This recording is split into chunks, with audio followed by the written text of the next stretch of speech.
The king rejected his fiancée for a princess. He went mad when she married the emperor. Still wearing his ring she believed in forever, unaware.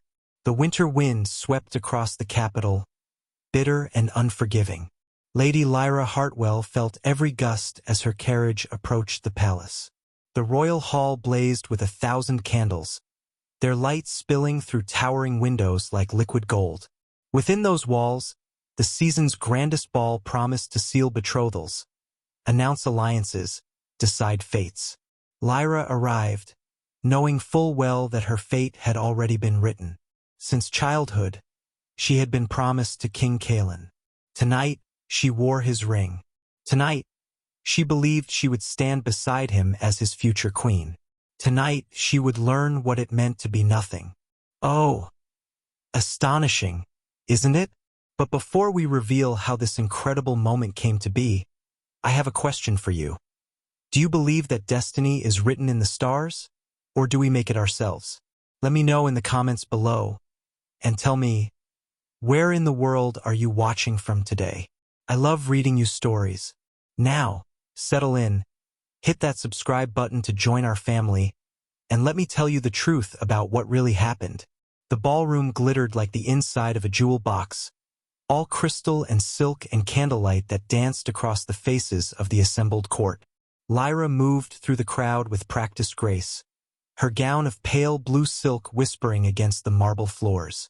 Calin's ring, a band of white gold set with sapphires, caught the light on her finger, a promise made 17 years ago when they were both children playing in palace gardens. She found him near the dais, tall and golden-haired, every inch the king.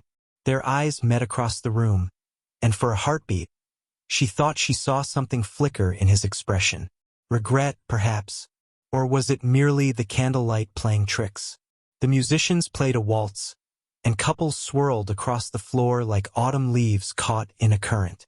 Lyra waited, as she had been taught, for Calin to approach her. Instead, he mounted the steps to the dais.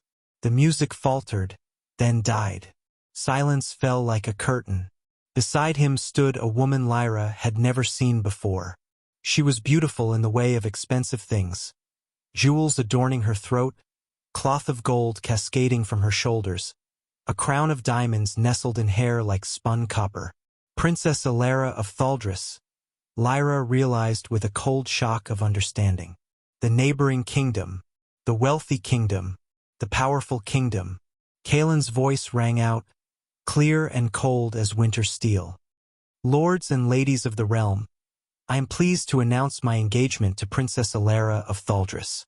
Through this union, our kingdoms shall be bound in alliance and prosperity. The world tilted.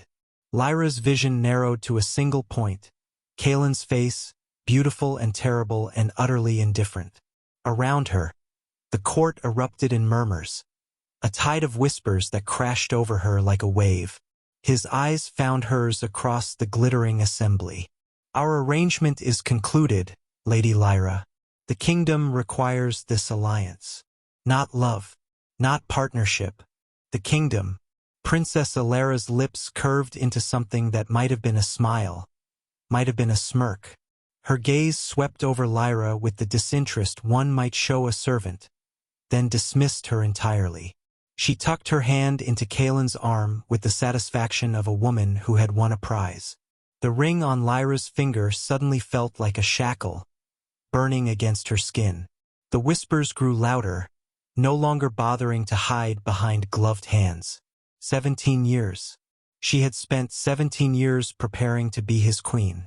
17 years of lessons in statecraft and diplomacy, of learning to manage a household, of shaping herself into the perfect consort. And he had discarded her with a single sentence. Her chest constricted. She couldn't breathe in this room, couldn't stand the weight of 100 pitying stares, couldn't bear the triumph in Princess Alara's eyes. Lyra turned, her skirts swirling, and fled. She heard her name called, not by Calin, never by Calin, but by someone, some distant voice lost in the roaring in her ears. She ran through corridors she had memorized over years of courtship, past tapestries and portraits and all the trappings of a life she would never have. She ran until she reached the garden doors, until the cold night air hit her face like a slap, until she collapsed on a stone bench beneath a winter-bare oak and finally, let the tears come. The ring slipped from her finger. She didn't pick it up. Dawn found Lyra in her chambers, surrounded by half-packed trunks. Her hands moved mechanically, folding gowns, wrapping trinkets, preparing for a departure she didn't want to make. Where would she go? Back to her family's modest estate, to live out her days as the woman who almost married a king? The thought made her stomach turn. Outside her window, the palace courtyard bustled with activity, though the usual energy felt muted, as if even the servants were moving through molasses of gossip and scandal. She tried not to imagine what they were saying, tried not to care. The sound of hoofbeats on cobblestones drew her to the window. A convoy of carriages rolled through the palace gates. Not the ornate, gilded affairs of nobility, but sleek black vehicles flanked by riders in armor so dark it seemed to swallow light. Imperial guards. The emperor's seal gleamed crimson and gold on each carriage door. Emperor Valerius. Lyra had heard stories, of course. Everyone had. He ruled an empire that stretched from the frozen wastes of the north to the sun-scorched deserts of the south, a realm so vast it took 3 months to cross on horseback. He was said to be ruthless in war, calculated in diplomacy, and utterly without mercy for those who betrayed him. Kings and queens bent their knees when he entered a room, and he had come here, to this backwater kingdom. For diplomatic talks, the servants whispered. Trade agreements, treaties. Lyra turned away from the window. It didn't concern her. Nothing concerned her anymore. An hour later, seeking escape from her chambers and their suffocating memories, she found herself in the winter gardens. The roses had long since died, leaving only thorns and skeletal branches. Seemed fitting. She walked along frost-covered paths, her cloak pulled tight against the cold, and tried to imagine a future that didn't feel like exile. She didn't hear him approach. One moment she was alone among the dead flowers, the next a shadow fell across the path. Lyra looked up into eyes the color of storm clouds, set in a face that was all hard angles and silver-threaded dark hair. He was older than Kaelin by perhaps 15 years, but where Kaelin was golden beauty, this man was something else entirely. Power, contained. Danger, leashed. Your Majesty. She dropped into a curtsy, her heart suddenly pounding. I didn't realize anyone else was. Rise. His voice was deep, resonant, the kind of voice that didn't need to shout to command. I don't stand on ceremony in gardens. They're meant to be places of peace, not protocol. She straightened, unsure what to say. The Emperor Valerius stood before her in traveling clothes of black wool and leather, without crown or ceremony, looking at her with an intensity that made her want to both flee and stay frozen where she stood. You've been crying, he said. Not a question. An observation. I. Lyra's hand went to her face, finding tear tracks she'd forgotten to wipe away. My apologies, Your Majesty. I'll leave you to your walk. Stay. He moved to stand beside her, looking out over the garden's desolation. I find I prefer honest emotion to courtly pretense. So few people offer it. He glanced at her, those storm-cloud eyes seeing too much. Your Lady Lyra, the king's former betrothed. Former. The word landed like a stone. Yes. He's a fool. The bluntness of it shocked a laugh from her, bitter, brief. He's a king. Kings make strategic decisions. Kings, Valerius said quietly, who mistake strategy for wisdom often find themselves without kingdoms. He paused. Walk with me, if you wish. They walked, and somehow, impossibly, Lyra found herself talking. About the childhood betrothal, the years of preparation, the moment everything shattered. She expected judgment or pity. Instead, he listened with the focus of a man accustomed to weighing every word for its truth and value. What will you do now? he asked when she fell silent. I don't know. Return home. Become a cautionary tale. She tried to smile. The woman who loved unwisely. Did you love him? The question caught her off guard. Had she? Or had she loved the idea of him, the future they were supposed to have? I thought I did. Then you're luckier than you know. Real loss is more painful. Something flickered across his face. Old grief, quickly suppressed. Tell me about yourself. Not the lady-in-waiting, not the would-be queen. You. And so she did. They talked of books and ideas, of the politics of trade and the philosophies of governance. Kaelin had never asked about such things, had never seemed to notice that she read histories and studied languages, that she had opinions on taxation policy and diplomatic relations. To him, she had been a beautiful ornament, valuable for her bloodline and her obedience. The Emperor listened like her words mattered, like she mattered. When the sun began to set, painting the dead garden in shades of amber and blood, he turned to her with an expression she couldn't quite read. Thank you, Lady Lyra. This has been the most interesting conversation I've had in months. Then he was gone, leaving her standing among the thorns, feeling for the first time since last night that perhaps the world held possibilities she hadn't yet imagined.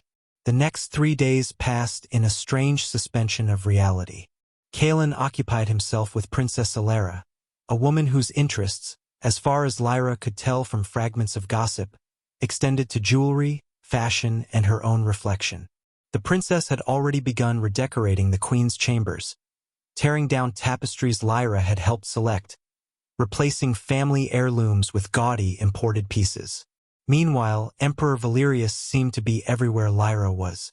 In the library when she sought refuge among the books. In the gardens during her morning walks. At state dinners where protocol demanded she still attend, though she felt like a ghost haunting her own former life. They talked about everything and nothing. He spoke of his empire with the weariness of a man who had sacrificed much to build it, and she found herself offering insights he seemed to genuinely value. When she mentioned a potential flaw in his northern trade routes, he didn't dismiss her. He pulled out maps and asked her to explain. You have a strategic mind, he said one evening as they stood on a balcony overlooking the palace grounds. Below, Kaelin and Alara strolled arm in arm, the princess's laughter carrying on the wind like broken glass. It's rare. Rarer still in these courts where people are taught to be ornamental rather than useful. Lyra watched Kaelin smile at something Alara said, the expression not reaching his eyes. I was taught to be both. Ornamental enough to display, useful enough to manage a household. Bitterness crept into her voice. Neither mattered in the end. Because he was blind. Valerius turned to face her fully, his expression grave. Lady Lyra, I want to offer you something. Not out of pity, not out of charity, but because in 3 days, you've shown me something I stopped believing existed in noble courts. What's that? A partner. The word hung between them, weighted with implications she wasn't sure she understood. I need an empress, he continued. My empire spans half the known world, and I rule it alone. I've ruled it alone for 15 years, since my wife died in childbirth along with our son. His voice remained steady, but she heard the old pain beneath it. I don't need a decoration. I don't need a simpering girl who's impressed by crowns. I need someone with intelligence, strength, and the courage to stand beside me as an equal. Lyra's breath caught. You're proposing. I'm offering you a choice. Be my empress. Rule half the world with me, not as a consort but as a partner. Make decisions that affect millions. Shape policy, command respect, wield power. He paused. I won't lie and promise love. I cared deeply for my first wife, and her death nearly destroyed me. I'm not certain I can open myself to that again. But I can promise respect, partnership, a purpose greater than becoming someone's discarded mistake. Below them, Kaelin threw back his head and laughed at something else Alara said. The sound drifted up, hollow and performative. Why me? Lyra asked. You could have any woman in your empire. Because you understand loss. Because you think beyond yourself. Because you don't want me for my crown. You didn't even know I was looking for an empress when we met. He smiled slightly. And because you're the first person in years who's disagreed with me to my face and then explained why I was wrong. Was I right? Yes. Which is why I need you. Lyra looked down at the couple below, at the life she'd thought she wanted. Then she looked at the man beside her, older, scarred by grief, offering not romance but something possibly more valuable. Purpose. A future built on respect rather than pretty lies. She thought of the throne Kaelin had denied her. Then she thought of an empire that spanned half the world. I accept. The corner of his mouth quirked upward. Good. We'll leave tomorrow. I've concluded my diplomatic talks, though I suspect King Kaelin will be less pleased with the terms than he anticipated. His smile turned sharp. Sometimes strategy does require a certain ruthlessness. What did you do? Ensured that his alliance with Thaldris comes with conditions that will drain his treasury within 5 years unless he's far more competent than I believe him to be. He offered her his arm. But that's his concern, not ours. We have an empire to run, Empress. The title sent a thrill through her. Not future Empress. Empress. Present tense. Real. As they walked back inside, Lyra caught a glimpse of them in a window's reflection. A tall, powerful man and a woman who no longer looked broken. She realized, like someone who had found exactly where she was meant to be. Tomorrow she would leave this place. But first there was something she wanted to witness. Kaelin's wedding. His moment of triumph. She had a feeling it wouldn't end the way he imagined. King Kaelin's wedding day dawned bright and cold. The kind of winter morning where the sun offers light but no warmth. The cathedral bells rang out across the capital in celebration, their bronze voices carrying news of the union that would, supposedly, secure the kingdom's prosperity for generations to come. Inside the grand cathedral, flowers imported from Thaldris at enormous expense drowned the space in their perfume. Orchids and jasmine and roses forced to bloom out of season. Gold leaf covered every surface until the sacred space looked less like a place of worship and more like a merchant's vault. Princess Alara had spared no expense, which meant, of course, that Kaelin had spared no expense. The kingdom's expense. Lyra had received an invitation, a pointed one, delivered by a servant who couldn't quite meet her eyes. A reminder of her place, perhaps, or maybe Alara simply wanted to gloat. Either way, Lyra hadn't planned to attend. She was packed and ready to depart with Emperor Valerius's convoy, scheduled to leave immediately after the ceremony concluded. But as she stood in her chambers for the last time, the Emperor had appeared at her door with a proposition. Come with me to the wedding, he'd said. Not as a guest, as my Empress. I thought we were keeping it quiet until we reached your capital. We were. His smile had turned predatory. But I find I've changed my mind. Call it a wedding gift to your former betrothed. A dose of reality. Now, Lyra stood in an antechamber of the cathedral, barely breathing as her ladies-in-waiting, borrowed from the Emperor's household, made final adjustments to her gown. Not the pale blue she'd worn to the ball, not the modest attire of a lady. This was a gown worthy of an empress. Black silk overlaid with cloth of gold, the imperial colors that every kingdom recognized. Garnets and black diamonds at her throat. Her hair swept up in a crown of braids threaded with gold wire. On her head, a circlet of dark metal set with bloodstones. Simple compared to many crowns, but unmistakably imperial. Your Majesty, the head lady said softly, using the title for the first time. You're ready. Lyra looked at herself in the mirror. The woman staring back was not Lady Lyra Hartwell, the discarded fiancée. This woman looked like she could command armies, dictate policy, and watch kingdoms rise and fall at her word. Yes, she said. I am. The Emperor waited in the corridor, flanked by 20 of his elite guards. Men and women in black armor who moved with the deadly grace of predators. He looked her over and nodded approval. Perfect. Shall we? The timing was crucial. They waited until the ceremony had begun, until Kaelin and Alara stood before the altar, until the archbishop had called for witnesses to speak now or forever hold their peace. The traditional moment of drama. Then Valerius gave the signal. The cathedral doors didn't open. They slammed inward with a thunderous boom that shook dust from the ancient rafters.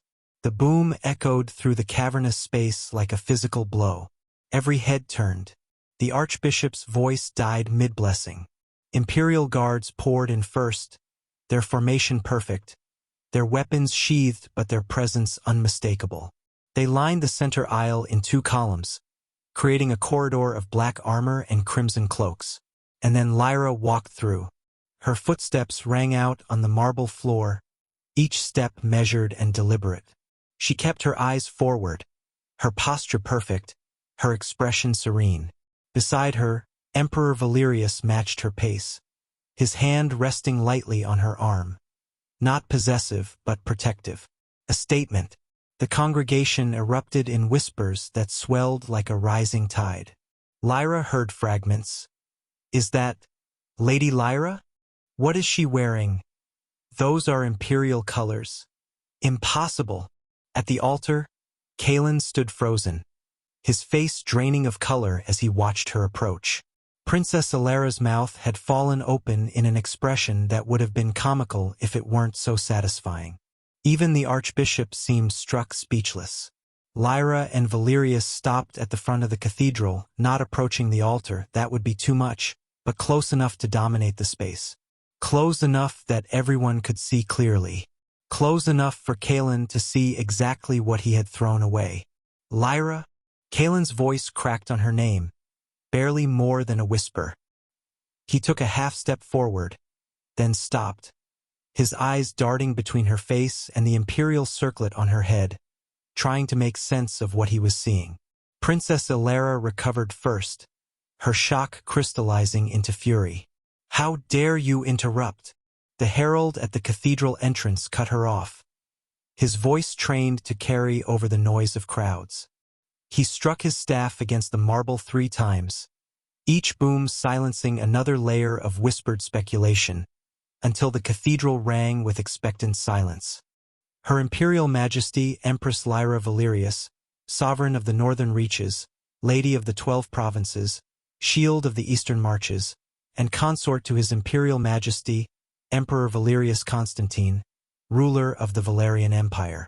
The titles rolled out like thunder, each one a hammer blow, each one a reminder of exactly how far Lyra had risen in the few days since Kaelin had dismissed her as no longer useful to his ambitions. The court gasped, a collective intake of breath that sucked the air from the room. Nobles who had watched Lyra flee in tears from the ball now stared at her with expressions ranging from disbelief to calculation to naked envy. Those who had whispered about her humiliation now witnessed her elevation to heights they would never reach. Princess Alara's face flushed scarlet, then went pale. That's impossible. She's nobody. She's just a... Choose your next words very carefully, Princess.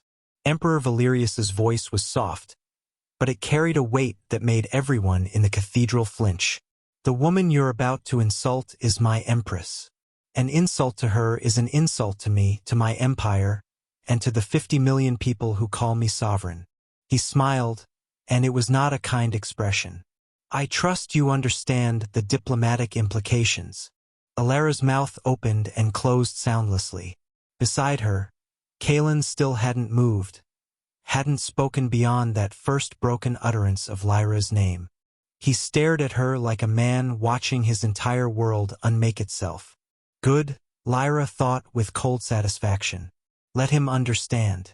We've come to offer our congratulations, King Kaelin, Valerius continued, his tone shifting to one of formal diplomacy, though the edge remained. It seemed appropriate to witness the union that has proven so fortuitous for everyone involved. Lyra let herself look at Kaelin fully for the first time. Really look at him.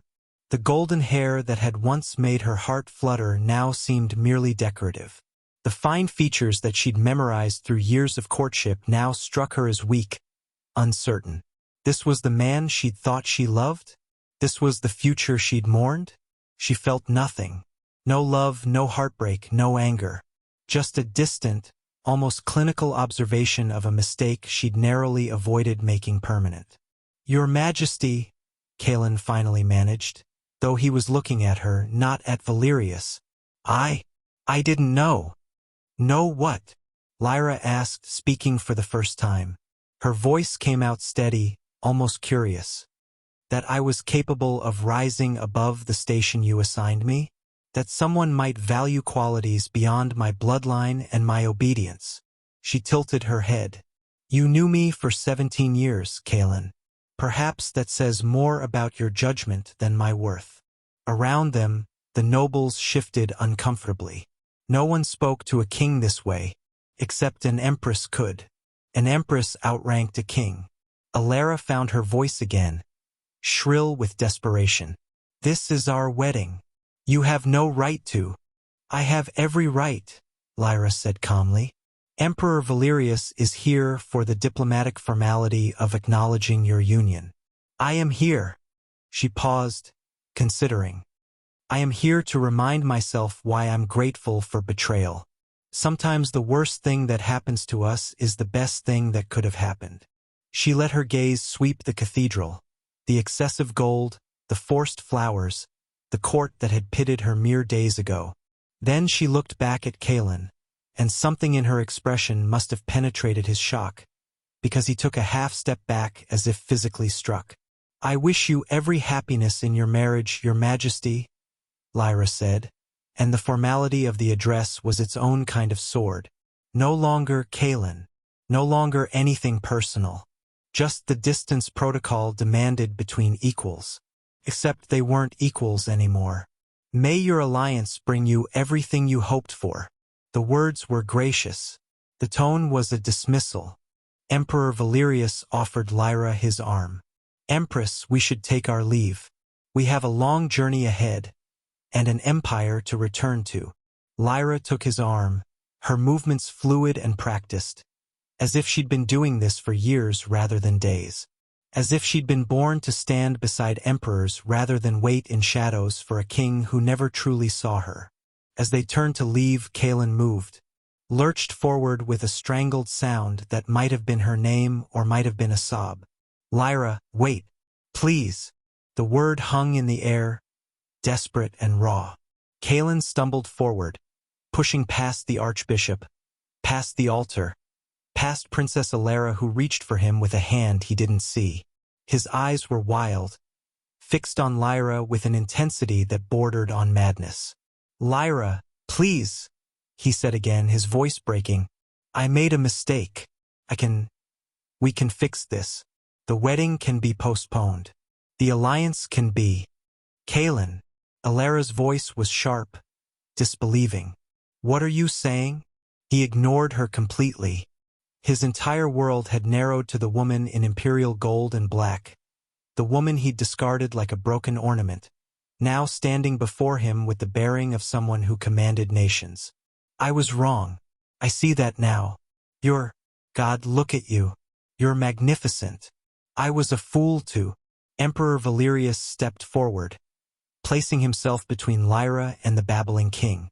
He didn't need to draw a weapon. His mere presence was enough, a wall of leashed power and barely contained threat. When he spoke, his voice was quiet, conversational even, but everyone in the cathedral heard it clearly. "You were addressing my empress without permission." The temperature in the room seemed to drop 10 degrees. Kaelin's momentum broke. He stopped short, suddenly aware of the 20 imperial guards whose hands had moved to their weapons. Suddenly aware that the man before him ruled an empire that could crush this kingdom like an afterthought. Suddenly aware, perhaps for the first time in his pampered life, that actions had consequences beyond his control. Your Majesty, I meant no disrespect." Kaelin's voice trembled. "But Lyra and I were..." Valerius interrupted. Past tense. You made your choice, King Kaelin. You chose an alliance with Thaldris over the woman who loved you. You chose political expedience over partnership. You chose. His gaze swept over Elara with dismissive assessment. This, and now you must live with that choice. Kaelin's face twisted with something between rage and despair. For a heartbeat, Lyra thought he might do something monumentally stupid. Lunge forward, raise his voice, try to command guards who wouldn't obey. She could see him calculating, weighing his options, realizing with growing horror that he had none. Here, in his own cathedral, at his own wedding, he was powerless. "Stand down, your majesty." The emperor's voice hardened. "You're embarrassing yourself. You're embarrassing your bride. You're embarrassing your kingdom." He paused. "Though given the financial terms of your recent alliance with Thaldris, I suspect your kingdom will have more embarrassments to come." That cut through Kaelin's desperation. "What do you mean?" Valerius smiled, cold and precise as a knife. "I mean that the trade agreements you signed to secure this marriage will drain your treasury within 5 years unless you prove far more competent than I believe you to be. The dowry Princess Elara brought was impressive, certainly. But the monopoly concessions you granted Thaldris in exchange will cost you twice that in lost revenue." He gestured around the gold-encrusted cathedral. "Enjoy your expensive wedding, your majesty. You'll be selling these decorations soon enough to pay your debts." Kaelin went white. Behind him, Elara made a sound of pure fury, but Valerius had already turned away, dismissing them both with the simple act of no longer paying attention. "Come, Empress," he said to Lyra. "We're done here." Lyra allowed herself one last look at Kaelin. He had fallen to his knees, actually fallen, right there on the marble floor of his own cathedral. His perfect golden hair hung in disarray. His fine features were twisted with anguish. He reached toward her with a shaking hand, and she realized with a shock that he was crying. "I loved you," he whispered. "I've always loved you." The lie was so transparent, so pathetically self-serving, that Lyra almost laughed. But instead, she felt only pity. Pity for this small man with his small kingdom and his small understanding of what love actually meant. She leaned down, not quite close enough to touch, and spoke softly enough that only he could hear. "No, Kaelin, you loved the idea of me. The convenient wife who would manage your household and bear your heirs and never challenge you or ask for more than you were willing to give." She straightened. "But I was always more than that. You just never bothered to look." Then she was walking away, her hand on the emperor's arm, her steps steady and sure. Behind her, she heard Kaelin make a sound, half sob, half shout, but she didn't look back. She had spent 17 years looking at Kaelin. She was done. The Imperial Guards fell into formation around them, and as they processed down the aisle toward the cathedral doors, the assembled nobles parted like water before a ship's prow. Some dropped into bows and curtsies. Others simply stared, their faces reflecting the shocked understanding that they had just witnessed a king unmade in his moment of triumph. At the doors, Lyra paused and glanced back one final time. Kaelin was still on his knees, being helped, dragged, really, to his feet by his guards while Elara stood frozen beside the altar, her face a mask of horror and rage. The archbishop looked like he wanted to disappear into the floor. The carefully orchestrated ceremony had collapsed into chaos. Good, Lyra thought. Let them sort out the mess he made. Then she walked out into the sunlight, into the cold winter morning, into the future she'd chosen for herself. Behind her, the cathedral bells that had rung so joyously that morning fell silent. The imperial convoy waited in the courtyard, black carriages gleaming in the winter sun. Emperor Valerius handed Lyra into the lead carriage with a gentleness that seemed at odds with the ruthless power he'd displayed in the cathedral. Once the door closed, sealing them away from prying eyes, his expression softened. "You did well in there," he said. Lyra let out a breath she hadn't realized she'd been holding. Her hands were shaking, from adrenaline, from shock, from the sheer enormity of what had just happened. I wanted to run, like I did at the ball. But you didn't. He poured wine from a crystal decanter secured in the carriage wall. You stood there like you were born to it, like you'd been an empress for years rather than days. I don't feel like an empress. I feel like an imposter in an expensive gown. That never goes away entirely, Valerius admitted. I've ruled for 20 years, and there are still moments when I wake up and wonder when someone will realize I'm making it all up as I go. He handed her the wine. The difference is that we're making it up at a higher level than most. The carriage lurched into motion. Through the window, Lyra watched the palace recede, the cathedral spire shrinking into the distance. Somewhere in there, Kaelin was supposed to be getting married. She wondered if he would go through with it, or if his breakdown had made the ceremony impossible to complete. Not her problem anymore.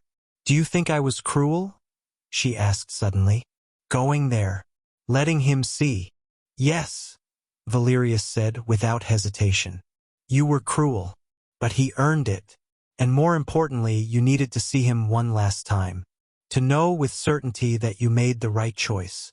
He looked at her steadily. Did you? Lyra thought about Kaelin on his knees, crying and begging. Thought about the years she'd wasted preparing to be his perfect wife. Thought about the life she would have had, managing his household while he made decisions without her, bearing heirs who would be shaped by his ambitions, aging gracefully in the background while he took mistresses and praised her for her understanding.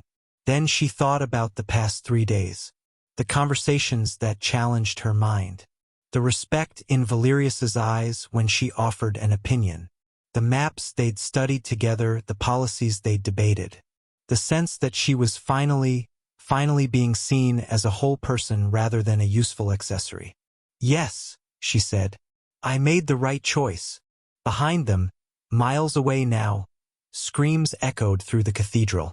The servants would talk about it for years. How King Kaelin had stood at the altar beside his bride, ready to complete the vows, and how he had simply stopped. How he had started laughing, softly at first, then louder, then with a manic edge that sent chills through everyone present. She's gone, he'd said, laughing. She's really gone. Princess Alara had tried to take his hand, to salvage something from the disaster. He'd shaken her off like she was a stranger. You're not her. You'll never be her. His voice had risen. She was perfect. She was mine. And I threw her away for what? For gold? For an alliance. Kaelin?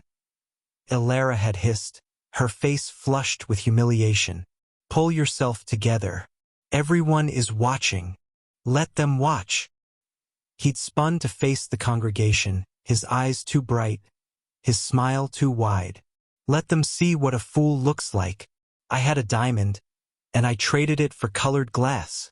That's when he'd torn off his crown, just reached up and yanked it from his head, heedless of the way it caught in his hair, the way it clattered against the marble floor with a sound like breaking dreams. He'd stared at it lying there, glinting in the candlelight, then he'd started laughing again. Take it, he'd said to no one, everyone. Take it all. The crown, the kingdom, the alliance. What good is any of it? She's an empress now. An empress. The laughter had turned to sobs. And I'm just a king. The archbishop had tried to intervene. The guards had approached. But Kaelin had collapsed right there at the altar, still laughing, still crying, babbling about Lyra's eyes and how she'd looked at him with pity instead of love. Princess Alara had stood frozen, her expensive gown pooling around her, watching her new husband. No, not even that. They hadn't completed the vows. Come apart like a tapestry with a pulled thread. Then she turned and fled, her own tears of rage and humiliation leaving tracks through her powder. The wedding guests had filed out in uncomfortable silence. The flowers had wilted in their vases. The gold had stayed on the walls, cold and meaningless. And King Kaelin had remained there on the cathedral floor, laughing and crying and calling for a woman who was already 100 miles away and moving further with every heartbeat. 5 years passed. In the kingdom that Kaelin ruled, If his chaotic, ineffective governance could be called ruling, the prophecy Emperor Valerius had made came brutally true. The trade agreements with Thaldris bled the treasury dry. The monopoly concessions meant that goods which had once enriched the kingdom's merchants now enriched Thaldris instead.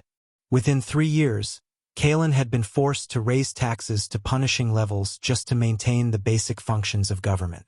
The people suffered, the nobles grumbled, and Queen Alara, for they had eventually completed the wedding vows after Calen had been dragged from the cathedral and sedated, proved to be every bit as incompetent as she was ornamental. She spent lavishly on jewels and gowns while the kingdom's infrastructure crumbled. She threw elaborate parties while peasants went hungry. She offered no counsel, no wisdom, no partnership in governance. Calen had gotten exactly what he'd chosen. A beautiful, wealthy princess who brought a dowry and an alliance and absolutely nothing else of value. The worst part was that he knew it. Everyone said so, whispered it in corridors and taverns alike. King Calen had gone mad with regret. Oh, he still functioned, attended councils, signed decrees, performed the basic duties of kingship. But there was a brittleness to him, a hollow quality. His eyes were always distant, always searching. He kept a miniature portrait of Lyra in his desk drawer and was rumored to take it out and stare at it when he thought no one was watching. He never touched his wife. They had produced no heirs. The succession remained uncertain. His kingdom, once prosperous and stable, teetered on the edge of collapse. Meanwhile, in the Valerian Empire, a different story unfolded. Empress Lyra stood in the council chamber of the imperial palace, her hands flat on the table as she studied a map of the eastern provinces. Around her, a dozen advisors waited for her assessment. Trade routes, military deployments, tax reforms, infrastructure projects. The business of empire flowed through this room daily, and she had learned to navigate it all with a skill that impressed even the most skeptical of the old guard. "The roads through the Serpent Pass are falling apart," she said, tapping a mountainous region on the map. "We need to either commit to proper maintenance or abandon the route entirely and redirect trade through the coastal road. Half measures will just waste money." "The coastal road adds 2 weeks to the journey," one of the generals objected. "Our merchants won't like it." "Our merchants will like it even less when their wagons break axles in the Serpent Pass and they lose entire shipments." Lyra straightened, meeting his gaze steadily. "We do it properly or we don't do it at all. This empire wasn't built on convenient shortcuts." The general nodded, conceding the point. Around the table, the other advisors made notes. No one questioned her authority anymore. They'd tried in those first months, testing her, pushing back, waiting for her to defer to them or to the emperor. She'd proven them wrong every time. The door opened and Emperor Valerius entered, returning from a military inspection of the northern borders. Lyra felt her heart lift at the sight of him, a response that had crept up on her gradually over the years, so subtle she'd barely noticed until one day she'd realized she was in love with her husband. It was nothing like what she'd felt for Calen. That had been the desperate, dreamy love of a girl who'd never known anything else. This was solid, earned, built on years of partnership and respect and genuine friendship. They'd grown to love each other not despite the political nature of their marriage, but because of what they'd built together within it. "Empress?" Valerius said formally. Then his expression softened. "Lyra, how was the council?" "Productive.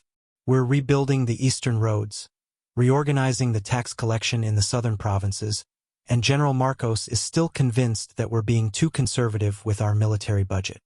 General Marcos thinks an extra sword could always solve any problem." Valerius moved to stand beside her, looking down at the map. "What do you think?" And there it was, the question Calen had never asked. "What do you think?" Not as a formality, not as a test, but because her opinion genuinely mattered. "I think we're fine as we are," she said. "But I've ordered increased intelligence gathering in the Western kingdoms. There's instability there, and I want to know if it's going to spill over our borders before it happens." "The Western kingdoms." Valerius's lips quirked. Including Kalen's realm, I assume? They never spoke of him. In 5 years, she'd made it clear that her past was her past, and Valerius had respected that. But they both knew the reports. Everyone in the empire knew that the kingdom of their former ally had fallen into decline, that its king was rumored to be mad, that its queen was both despised and incompetent. Including his realm, Lyra confirmed. Though from what our spies report, it's hardly a threat, more of a cautionary tale. Do you ever regret it? Valerius asked quietly. If you'd stayed, you might have prevented. No. The word came out sharp, definitive. I don't regret it.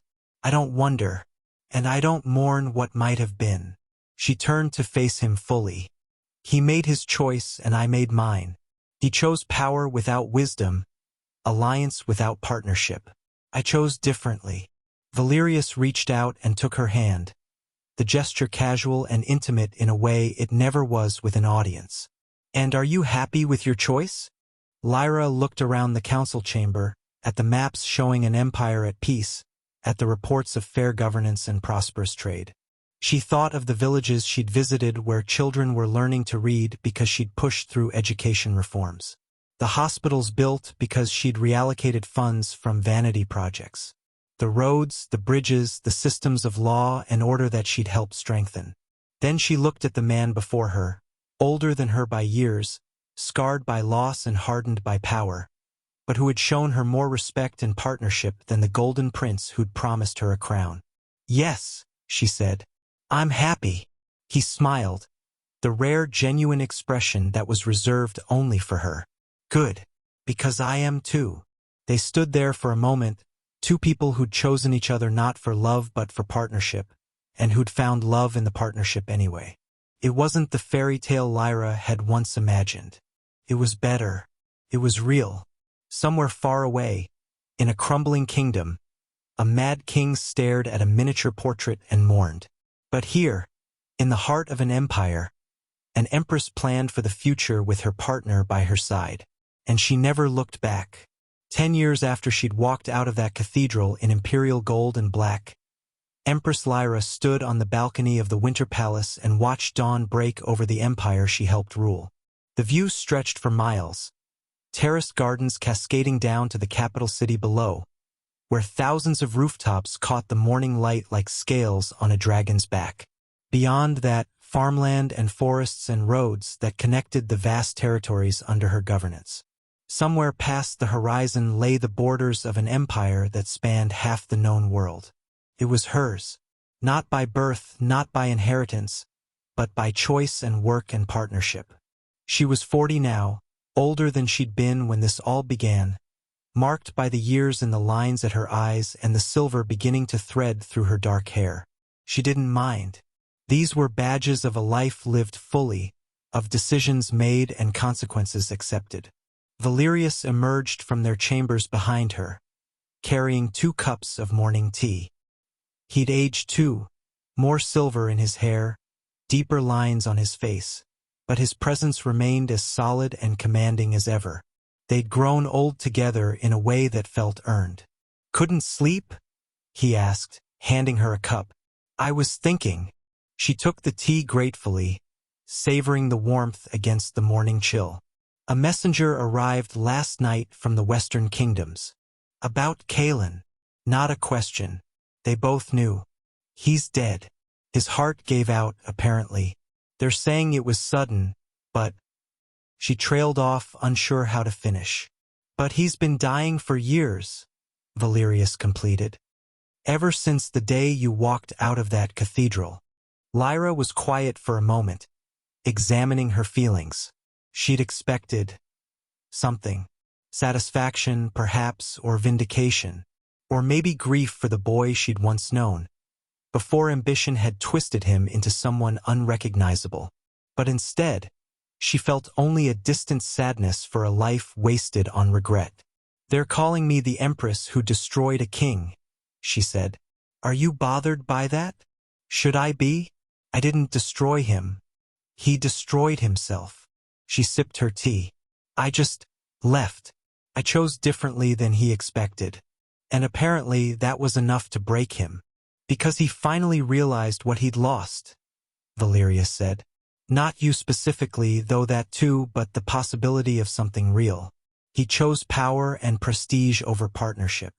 He chose what looked valuable over what actually was valuable. And he spent the rest of his life understanding that mistake in painful detail. Lyra thought about the reports she'd received over the years. Kaelin's increasingly erratic behavior. His inability to govern effectively. His cold, loveless marriage to Alara, who'd eventually fled back to Thaldris, abandoning both the kingdom and her title. The slow collapse of everything he'd built his life around. I don't celebrate his death, she said finally. But I don't mourn it either. I mourn the Kaelin I thought I knew 10 years ago. This man, the king who chose ambition over everything else? I never really knew him at all. And if you could go back? Valerius asked. If you could stop him from making that choice, would you? Lyra turned to look at her husband, at the empire spread before them, at the life they'd built together. She thought of their work, the reforms they'd implemented, the peace they'd maintained, the prosperity they'd cultivated. She thought of how they'd grown to love each other not despite the pragmatic nature of their union, but because of what they'd chosen to make it. No, she said, I wouldn't change a thing. Not even the pain of that first heartbreak? Especially not that. She smiled slightly. That heartbreak taught me that I was more than someone's convenient choice. It taught me to value myself beyond what others saw in me. And it led me here. She gestured at the empire, at him. To something far greater than a crown in a small kingdom. Valerius set down his tea and wrapped an arm around her waist, pulling her against his side. They stood together as the sun climbed higher, painting the sky in shades of amber and gold. Below them, their capital city woke to another day. Markets opening, children heading to schools they'd funded, merchants traveling roads they'd maintained, citizens living under laws they'd made just and fair. They'll write stories about you, Valerius said. The lady who became an empress, the woman who turned rejection into triumph. Let them write what they want. Lyra leaned into him, comfortable in a way she'd never been with Kaelin. I know the truth. This isn't a story about revenge or triumph. It's a story about choice. What kind of choice? The choice to see being discarded not as an ending, but as a beginning. The choice to value myself as much as I valued others. The choice to build something real instead of accepting something hollow. She paused. Kaelin chose a kingdom. I chose an empire. But more than that, he chose what he thought he should want, and I chose what I actually needed. Partnership, Valerius said. Partnership, she agreed. They stood in comfortable silence as the sun continued its rise. Somewhere in the western kingdoms, King Kaelin's body was being prepared for a state funeral that few would attend with genuine grief. His kingdom would pass to a distant cousin, someone who might or might not have the skill to salvage what remained. His name would be remembered as a cautionary tale, the king who destroyed himself chasing power he wasn't wise enough to wield. But here, in the winter palace of the Valerian Empire, his former betrothed had long since stopped being defined by his rejection. She was Empress Lyra, and her legacy would be measured in the prosperity of millions, in the stability of an empire, in the partnership she'd forged with the man beside her. Do you know what I told him? Lyra asked suddenly. That last day in the cathedral, when he was on his knees? What? That he'd loved the idea of me, not the reality. That I'd always been more than he bothered to see. She smiled. I think that's what really broke him. Not losing me, but realizing he'd never actually had me. He'd had a placeholder, a convenient match. But me, my thoughts, my capabilities, my actual self, he never wanted those things. He just wanted someone who'd fit into his plans without disrupting them. His loss was my gain, Valerius said simply. Our gain, Lyra corrected. I'm not the same woman who walked out of that cathedral. You helped shape who I became. We shaped each other. That's what partnership means. She turned in his arms to face him fully. This man who'd offered her an empire when she'd lost a kingdom, who'd seen her potential when she'd felt broken, who'd given her respect when she'd been starving for it. "I love you," she said. "I'm not sure I ever told you that plainly, but I do. Not because you made me an empress, because you made me a partner." His expression softened in the way it only did for her. "I love you too. You're the best choice I ever made." They kissed there on the balcony as the sun rose over their empire. Two people who'd found each other not through romance but through respect, and who'd built something that would outlast both of them. History would remember them differently. King Kalen would be a footnote, the mad king who destroyed himself and his kingdom for want of wisdom. A cautionary tale told to young rulers about the dangers of ambition untempered by judgment. But Empress Lyra and Emperor Valerius would be remembered as the golden age of the Valerian Empire, as the sovereigns who ruled with both strength and compassion, who built roads and schools and hospitals, who maintained peace through a combination of military might and diplomatic brilliance, as partners who proved that a political marriage could become something deeper without sacrificing its pragmatic foundation. And when they were both gone, many years later, after long lives and satisfying work, the historians would write their epitaph. It wasn't the romantic story of a princess finding her prince. It was something better. It was the story of a woman who'd been discarded and who'd turned that rejection into the foundation of greatness, who'd looked at heartbreak and seen opportunity, who'd refused to be defined by someone else's valuation of her worth. In the end, the scribes would write it simply, "He sought a kingdom and lost his mind. She lost a king and gained an empire." And Lyra, wherever her spirit rested, would have smiled at the truth of it, because she hadn't needed anyone's permission to be remarkable. She'd only needed to recognize it in herself. The rejection had been a gift, though she hadn't known it at the time. It had forced her to see herself clearly, to demand more, to choose better.